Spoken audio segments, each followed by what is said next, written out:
William Morrow and HarperAudio present The Beast You Are, Stories by Paul Tremblay. Performed by Johnny Heller, Exie Sands, Ewan Chung, Graham Halstead, Helen Laser, Jorjeana Marie, Joy Osmanski, Keith Sellon-Wright, Kirsten Potter, and Neil Shah.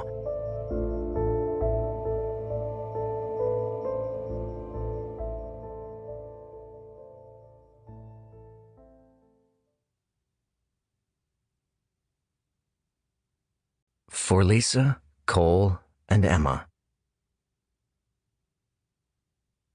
Life is no way to treat an animal. Kurt Vonnegut, A Man Without a Country. And I'll rip a lump out of my throat using my teeth. Crows, Healing. Ice-cold lemonade, 25 cents. Redacted. Haunted house tour, 1 per person. I was such a loser when I was a kid, like a John Hughes Hollywood 80s movie typecast loser. Maybe we all imagine ourselves as being that special kind of ugly duckling, with the truth being too scary to contemplate.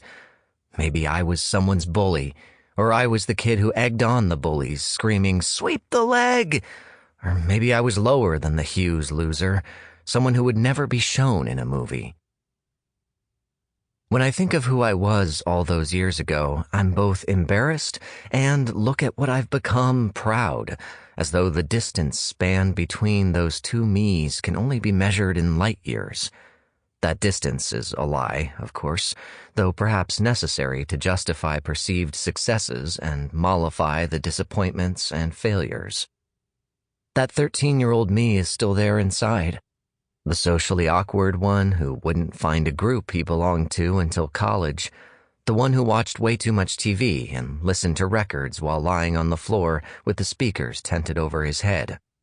The one who was afraid of Jaws appearing in any body of water, Christopher Lee vampires, the dark in his closet and under the bed, and the blinding flash of a nuclear bomb. That kid is all too frighteningly retrievable at times. Now he's here in a more tangible form.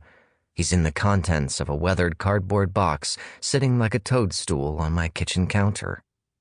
Mom inexplicably plopped this time capsule in my lap on her way out the door after an impromptu visit. When I asked for an explanation, she said she thought I should have it. I pressed her for more of the why, and she said, "Well, because it's yours. It's your stuff," as though she were weary of the burden of having had to keep it for all those years. Catherine is visiting her parents on the Cape, and she took my daughter, Izzy, with her. I stayed home to finish edits, which remain stubbornly unfinished, on a manuscript that was due last week.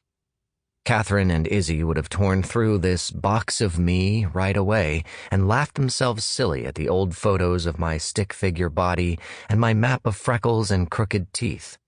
The collection of crayon renderings of dinosaurs with small heads and ludicrously large bodies, and the 4th grade current events project on Ronald Reagan, for which I'd earned a disappointing C+, and a demoralizing teacher comment of "too messy." And I would have reveled in their attention, their warm spotlight shining on who I was and who I've become. I didn't find it until my second pass through the box, which seems impossible, as I took care to peel old pictures apart and handle everything delicately as one might handle ancient parchments. That second pass occurred 2 hours after the first, and there was a pizza and multiple beers and no edits in between. The drawing that I don't remember saving was there at the bottom of the box, framed by the cardboard and its interior darkness. I thought I'd forgotten it. I know I never had. The initial discovery was more confounding than dread-inducing, but hours have passed and now it's late and it's dark. I have every light on in the house, which only makes the dark outside even darker. I am alone and I am on alert, and I feel time creeping forward. Time doesn't run out. It continues forward. Sample complete. Ready to continue?